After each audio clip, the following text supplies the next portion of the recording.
Disiarkan langsung dari lantai 15 kawasan Rasuna Said Kuningan, Jakarta. Transvision mempersembahkan podcast Channel Seru. Oke, selamat malam. Jumpa lagi para sobat seru di program Kupas Mistis bersama kami di channel Seru Transvision. Nah, malam ini tema kita adalah kisah di tanah Jawa. Nah, ini kebetulan nanti kita punya bintang tamu. Wah, ini paranormal kondang. Cuma kita akan ini dulu nih, opening dulu karena kebetulan kisah di tanah Jawa, tapi ternyata juga ada kelompok yang namanya mirip nih. Nah, dia tuh ngetop di Twitter sama di YouTube, dan juga dia kadang ngeluarin ini buku, nerbitin kalau nggak salah udah 5 seri kalau nggak salah.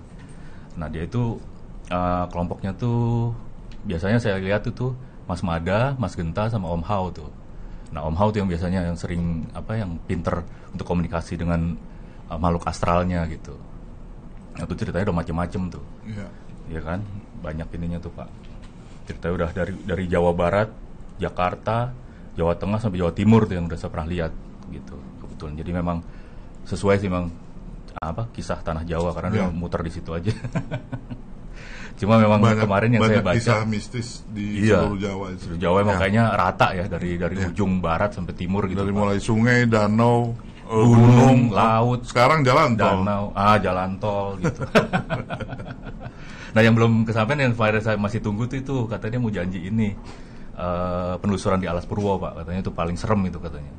Karena menurut mereka di situ adalah kerajaan astral yang paling besar di Pulau Jawa katanya di situ. Ya, begitu ceritanya. Begitu ceritanya. Oke, kalau gitu kita perkenal aja langsung bintang tamu kita dengan Ki Pranalowo. Halo, selamat malam Mas Hendro, Mas Rajak. Ya, selamat malam juga Ki Prana. Terima kasih Ki Prana sudah datang ke studio podcast kita. Terima kasih kembali undang-undang kita. Nah, kalau menyambungin ini Ki Prana ini kan tema kita kan kisah di tanah Jawa ya, kisahnya kisah mistis ya pasti. Karena kita programnya juga kumis. Kalau menurut pengalaman yang Ki Prana tahu, pengalaman spiritualnya gimana tuh? Apanya tuh? Untuk cerita di tanah Jawa. Kalau ini kan pengertian saya nih, kalau udah namanya kisah di tanah Jawa kan mau nggak mau berarti membahas masalah tempat ya. Mungkin Gunung Merapi, entah mungkin Alas Roban, entah mungkin laut selatannya gitu kan. Lobong Sancang mungkin gitu kan. Ya, jadi misteri Pulau Jawa pada dasarnya Indonesia ini kan memiliki adat istiadat yang berbeda-beda, Pak. Iya, tiap pulau beda-beda. Agama, iya, agama. Namun tetap satu. Iya. Nah, setiap daerah itu memiliki cerita-cerita yang memang terkadang tidak masuk di akal. Maaf Ki, lebih dekat dengan mic. Ya. Tidak masuk di akal. Tetapi cerita itu memang dipercayai dan diyakini oleh masyarakat setempat. Ya. Makanya ada kisah atau cerita tentang seputaran tanah Jawa atau dari manapun lah, karena itu bagian dari Indonesia ini. Yeah. Nah, adapun cerita-cerita itu diyakini sebagai sebuah kisah dari seseorang yang pernah mungkin melihat terlebih dahulu. Kalau memang mereka belum pernah melihat sebelumnya, berarti nggak mungkin dia bisa bercerita atau menceritakan sesuatu hal. Berarti mereka memang pernah mengalami itu, sehingga mendarah daging di diri kita meyakini bahwa suatu tempat itu memiliki cerita-cerita mistis. Kayak contoh ada yang namanya pocong, sundul bolong, genderuwo dan lain sebagainya. Sebenarnya itu adalah bentuk reaktif yang ada di dalam diri kita untuk memvisualisasikan jin. Makanya tersulutlah bentuk-bentuk seperti itu. Kan gak mungkin kalau misalkan gini, pada saat kita takut, kita kan berpikir, wah, jangan-jangan di sini ada setan. Akhirnya mereka itu membentuk paradigma dari apa yang kita pikirkan. Termindset lah bentuk-bentuk seperti itu. Karena tidak ada satupun manusia yang bisa melihat secara real bentuk jin. Kecuali dia sudah memanipulasi menjadi sosok yang ada di dalam pikiran kita. Gitu loh. Nah, boleh saya potong sedikit Siap. Ki? Saya mau tanya nih, karena gini, kan selama ini pengertiannya kan, bentuknya pocong apa? Nah, Ya. menurut Ki Prana kan malah sebetulnya itu adalah persepsi yang ada dalam diri kita. Apa sih bikin kita takut? Akhirnya jadi muncul itu kan. Ya. Nah, jadi sebenarnya itu wujud itu sebetulnya emang udah wujudnya begitu atau persepsi dari diri kita gitu? Sebenarnya itu persepsi, Pak. Persepsi ya. Nggak enak sih manggil Pak, manggil Mas saya. Iya udah Mas. Ya. Jadi gini. Kalah di rambut saya Mas. Siapa saya bro? Iya. Jadi gini, persepsi kalau kita takut, karena gini, pada saat saya lahir di tahun 80-an, Pak. Berarti orang tua saya masih terlalu percaya dengan hal-hal yang berbau metafisik. Contoh gini, jangan keluar maghrib. Ya, nanti ada ya. sundel bolong, Ya. ada kalong wewe dan Kalong lain wewe, sebagainya. ntar digondol. Mindset sampai sekarang, Pak. Iya. Akhirnya itu bentuk yang akan kita salurkan kembali kalau misalkan anak kita lagi nakal. Jangan nakal-nakal, nanti ada kolong wewe dan lain sebagainya. Ditambah lagi dengan film-film yang berbau horor. Nah, pada saat kita takut, kita pasti langsung akan membuat statement di dalam pikiran kita. Jangan-jangan setan seperti ini. Jangan-jangan setan seperti genderuwo, pocong dan lain sebagainya. Persepsi berarti. Persepsi. Ya? Akhirnya dicurilah dari apa yang kita pikirkan oleh jin tersebut untuk mereka bisa memanifestasi menjadi apa yang ada di dalam pikiran kita pada saat kita merasakan ketakutan. Gitu. Karena saya agak bingungnya gini, Ki. Maksudnya kadang-kadang dari tiap daerah aja, tiap pulau bisa istilahnya setannya beda-beda bentuknya kan. Ya gitu loh maksudnya. Apakah memang itu kadang-kadang aneh ya, maksudnya kadang mikir gini, kan nggak pernah ada film bule gitu pocong ya kan, mereka pasti Dracula lah apa yang rapi kadang-kadang kayak gitu. Sementara kalau kita tuh kenapa setannya amburadul begitu ya gitu. Nah itu kadang saya bingung, kan yang namanya kayak jin ya pasti di seluruh dunia harusnya sama kan. Harusnya. Tapi kenapa bisa beda-beda seperti itu? Makanya itu yang saya agak bingung nih. Karena gitu, kita melibatkan mindset kita membuat persepsi kepada diri kita sendiri. Kenapa di luar setannya itu tidak seperti setan Indonesia misalkan penyebutannya? Karena mereka pada saat meninggal dunia mereka tidak dikafanin, Pak. Iya, makanya budayanya beda kan. Budayanya beda. Budaya yang beda. Mereka diberikan jas, makanya timbul yang namanya Dracula gitu. ya kan, atau vampire ya kan. Vampire gitu.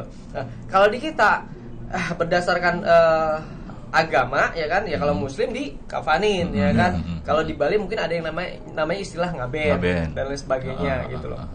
Nah, akhirnya statement atau paradigma mereka berpikirnya jin itu ya kalau misal, makanya adanya konten saya ini sebenarnya kita masih meyakini adanya istilah setan roh gentayangan atau arwah penasaran. Iya. Nah, itu yang coba kita kikis selama ini, Pak. Karena di film pun mereka itu meyakini bahwa orang yang telah meninggal secara tidak wajar, mereka akan menjadi arwah penasaran atau roh gentayangan. Ini saya Gitu tahu nih, saya ada dua pemikiran yang beda ya. Jadi ada yang kadang-kadang hantu-hantu kayak gitu dianggapnya yang pernah jadi orang, yang tadi yang meninggalnya yang urusan di dunia belum selesai lah gitu. Nah, tapi ada yang bilang enggak, itu korinnya. Karena kalau yang namanya roh orang itu pasti langsung ke alam barzah, nggak akan nyangkut di sini gini-gini. Itu hanya korin aja yang kadang-kadang buat menyesatkan kita gitu. Karena dia korin yang dulu ngikutin kita, akhirnya dia tahu sejarah kita gimana. Kadang-kadang penampakan kita pun bisa dimiripkan sama mereka gitu. Itu tapi kadang ya persepsi itu yang masih sampai sekarang tuh masih beredar ya, maksudnya ada dua hal yang berbeda itu. Ya karena kita ini sudah didoktrin dari zaman dulu, Pak. Gitu loh. Didoktrin dengan rasa ketakutan. Ada orang meninggal secara tidak wajar, taruhlah kecelakaan. Itu ada setan si Anu misalkan. Orang bunuh diri, nanti ada roh si Anu. Kemenset, karena jin itu punya kemampuan untuk mencuri data sekecil apapun yang ada di dalam pikiran kita. Contoh yang mendasar, logikanya di balik tembok ini kita nggak akan pernah bisa lihat apa yang orang lain lakukan di balik tembok. Tapi jin itu mampu, mampu menembus ruang dan waktu. Tembus pandang ya. Betul. Makanya dia bisa mengetahui apa yang orang rasakan. Pada saat orang berani, jin itu takut. Pada saat orang takut, jin itu bisa membuat kita menjadi takut. Bertambahlah rasa ketakutan itu. Dan logikanya kalau misalkan orang meninggal terus fungsinya untuk nakut-nakutin orang, rugi dong, Pak. Betul nggak? Misalkan taruhlah si A meninggal dunia, terus tiba-tiba ada temennya melihat, tadi saya ngelihat arwah si A. ya kan? Jadi saya takut. Sekarang pertanyaannya, kalau dia diberikan kesempatan untuk bisa kembali lagi menampakkan diri ke dunia, ngapain yang dia tuju temennya atau orang lain untuk ditakut-takutin? Paling tidak chemistry untuk dia kembali lagi ke raganya pasti besar dong. Oh iya, ya kan? Oh iya benar. Apalagi dia pasti akan menemui keluarganya yang dia tinggalkan. Jadi nggak mungkin istilahnya orang yang sudah meninggal dunia terus bisa menakut-nakuti orang lain dengan tujuan hanya untuk mencari popularitas pada dirinya sendiri, bahwa pengen disebut nih gua arwah gentayangan, gua arwah penasaran. Kan nggak mungkin, impossible banget. Iya, ya mungkin di ajaran agama lain mempercayai itu, tetapi di agama saya tidak. Jelas-jelas itu adalah khorin yang menyesatkan untuk membuat akidah orang menjadi belok. Karena adanya barzah yang artinya pembatas. Kalau barzah buatan manusia kita pukul-pukul aja belum tentu hancur, Pak. Pasti tangan kita yang hancur. Kecuali kita menggunakan alat berat untuk menghancurkan tembok itu. Apalagi barzah yang artinya dinding atau pembatas buatan Allah. Kan impossible. Gitu loh. Jadi tidak ada satupun manusia yang bisa masuk ke alam ruh tanpa melewati fase kematian, dan tidak ada yang namanya ruh masuk ke alam dunia tanpa melalui setelah dia mengalami kematian. Gitu loh. Saya pernah juga dengar cerita nih, Ki. Jadi menurut Ki gimana nih maksudnya? Karena ada orang manusia gitu masuk ke dunia mereka, hilang dari kita gitu. Jadi memang secara roh dan fisiknya hilang. Apakah itu mungkin? Kira-kira? Mungkin. Itu bukan alam roh loh, Pak. Alam jin. Iya, alam jin. Alam jin bisa. Bisa. Gitu. Tetapi alam diculik roh ya. Diculik itu bisa ya? Bisa melalui proses penculikan, bisa melalui dia proses perjalanan spiritualnya dia. Misalkan dia mempelajari yang namanya astral projection atau meraga sukma. Apa moksa yang kayak gitu ya bilang? Dulu kalau orang-orang zaman dulu bilangnya moksa kayak gitu. Kalau moksa dia hilang, Pak. Benar-benar dia hilang. Oh gitu. Apa namanya? Karena istilahnya banyak nih. Betul. Nah, itu ada moksa lah, ada cerita lah ya kan. gitu Loh. Nah, moksa sendiri itu kan bisa dibilang mungkin ini dari ajaran agama tertentu, Pak. Ya kan? Agama pertama kali lah mungkin kan. Ya kan? Sehingga itu dipercayai bahwa moksa tersebut itu benar-benar terjadi. Ya itu mungkin aja bisa terjadi. Mungkin ya kan? gitu mungkin bisa terjadi karena kan melalui proses cerita terlebih dahulu kan. Kayak misalkan siapa yang punya harimau tuh Raja Siliwangi. Kan dikabarkan moksa. Nah ya itu kan? makanya saya itu salah satunya. Itu mungkin bisa aja terjadi, ya kan. Tetapi ya namanya ceritaan, Pak. Bisa terkadang fiktif, bisa terkadang diktif, bisa terkadang real. Itu adalah cerita. Masalahnya kita tidak tinggal di zaman itu. Iya memang iya. Berarti masih ambigu dong. Nah itu makanya. Ya, seperti itu. Yang jelas kalau perkara moksa benar orang bisa atau tidak, Allahu a'lam bishawab. Saya tidak bisa menjawab. Tetapi pada saat orang melakukan astral projection itu bisa. Oh gitu ya. Gitu. Dimungkinkan berarti ya secara kemungkinan bukan kemungkinan. Ya dimungkinkan itu dimungkinkan bisa berarti terjadi. kan. Oke. Ini Mas Mas Hendro sama Kiprana. Ya. Saya mau bacain di sosmed nih kisah tanah Jawa, pesantren gaib Gunung Kidul. Beribu-ribu tahun yang lalu manusia diciptakan jin sudah tinggal dan mengurusi kehidupan di bumi. Jika manusia tercipta dari saripati tanah, maka bangsa jin tercipta dari api neraka. Karena itu wujud mereka sangat halus, bahkan tidak kasat mata. Mereka bisa melihat kita sebagai manusia, tetapi tidak semua manusia dapat melihat sosok mereka sebagai jin. Jin mempunyai kemampuan untuk menjelma dan berubah wujud dalam bentuk makhluk nyata seperti manusia. Menurut Kiprana gimana nih fenomena? Ya ini kan mitos-mitos ini saya pernah dengar dari kecil. Ya contohnya pesantren gaib Gunung Kidul. Itu komentarnya gimana, Ki? Pesantren gaib Gunung Kidul ya. Jin itu pada dasarnya hampir sama. Maaf saya potong. Kalau di belakangan baru-baru ini ya beberapa tahun yang lalu ada kereta api jalan sendiri. Kereta api jin lah apa. Nah ini sekarang yang Gunung Kidul gimana? Ya pada dasarnya jin itu hampir sama dengan manusia kehidupannya. Oh. Mereka ada yang bekerja, mereka ada yang menjadi preman, mereka ada yang menjadi penjahat, ya kan? Itu berdasarkan ayat-ayat yang memang pernah saya baca, ya kan? Artinya 10.000 tahun sebelum manusia pertama kali Adam alaihissalam diciptakan, iblis sudah diciptakan. Iblis sudah diciptakan. Ya kan? Ya. 2000 tahun sebelum Adam diciptakan, jin diciptakan, ya kan? Nah, artinya mereka bisa lebih mumpuni, bisa lebih pintar dibandingkan manusia pertama kali. Iya. Artinya mereka menguasai dan tidak menutup kemungkinan kalau memang benar-benar ada yang namanya istilah pesantren gaib atau kerajaan gaib, ya itu bisa terjadi, Pak. Oh, bisa ya. Bisa terjadi, Mas. Tapi itu memang sering banget saya dari kecil gitu cerita-cerita mistis ya, yang di luar logika. Makanya ada misalnya kisah-kisah yang dihubungkan dengan jin ya, pada hutan tertentu, gunung tertentu. Ada cerita teman saya naik gunung sampai atas gunung ketemu makhluk gede, terus saya bilang itu bohong, saya lihat sendiri. Jadi gitu-gitu tuh banyak cerita gitu ya. Betul. Nah, apakah jin itu bisa menjelma seperti makhluk sebesar itu gitu, sebesar pohon lah kira-kira? Ya, tadi sudah saya sampaikan, jin tidak mampu mewujudkan bentuk aslinya. Maksudnya, tidak satupun manusia bisa melihat bentuk asli, Mas Rajak. Bentuk asli ya? Bentuk asli ya, kecuali dia sudah masuk ke alam manusia.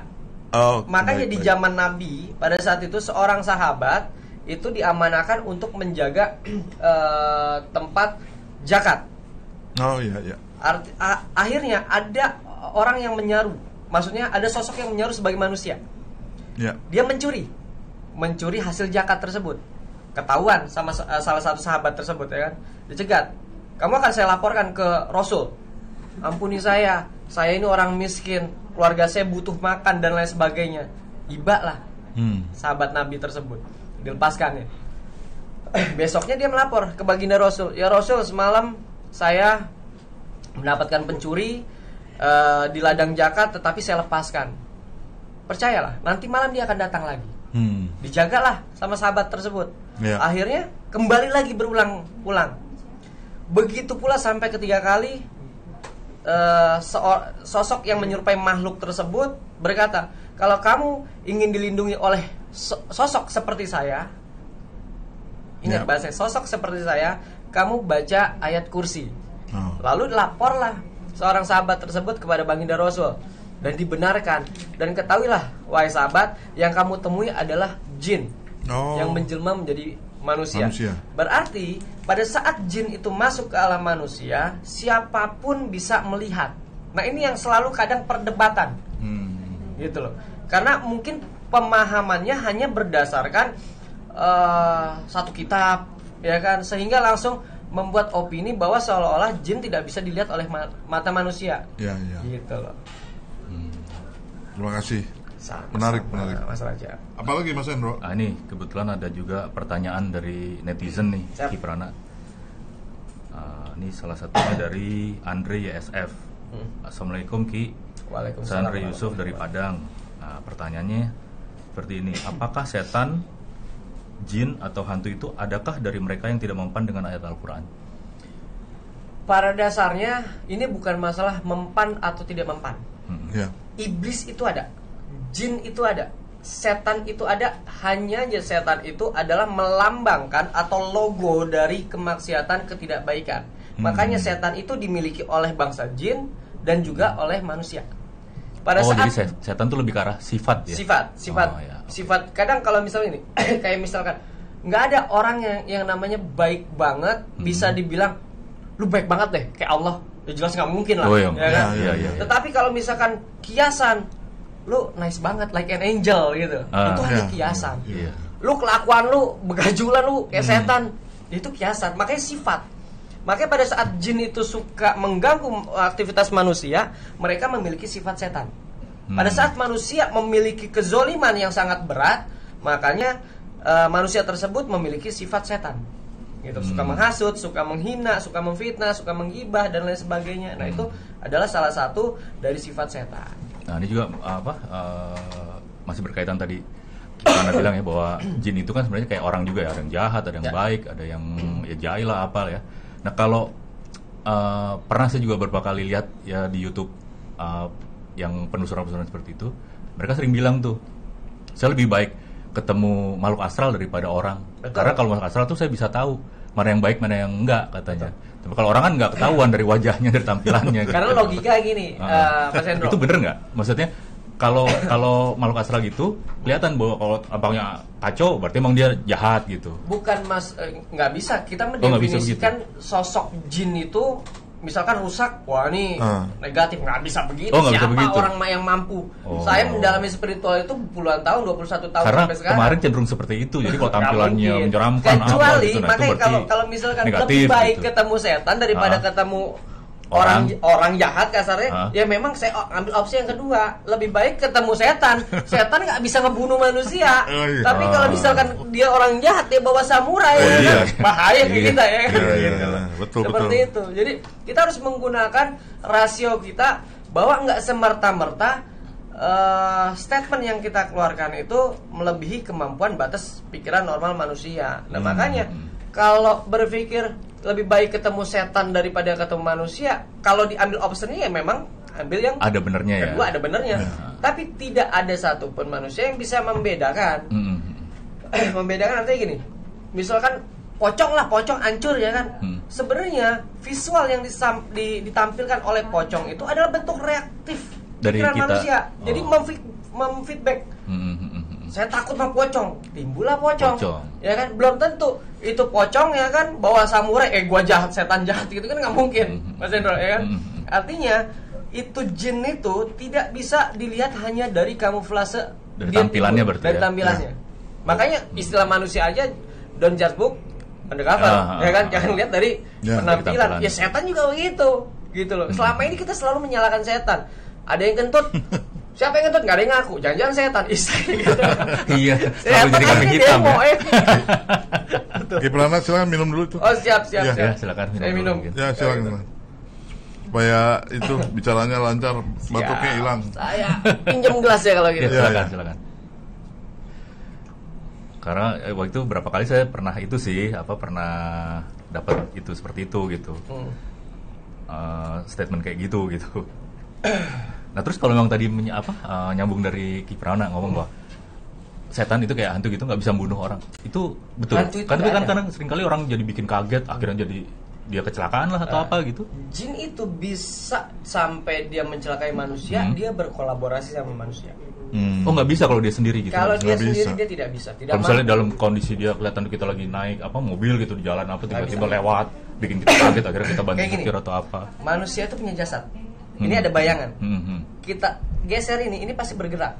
Kalau jin dia tidak punya jasad, dia hanya punya bayangan. Kalau dia nempel begini, dia nggak akan pernah bisa menyentuh mic.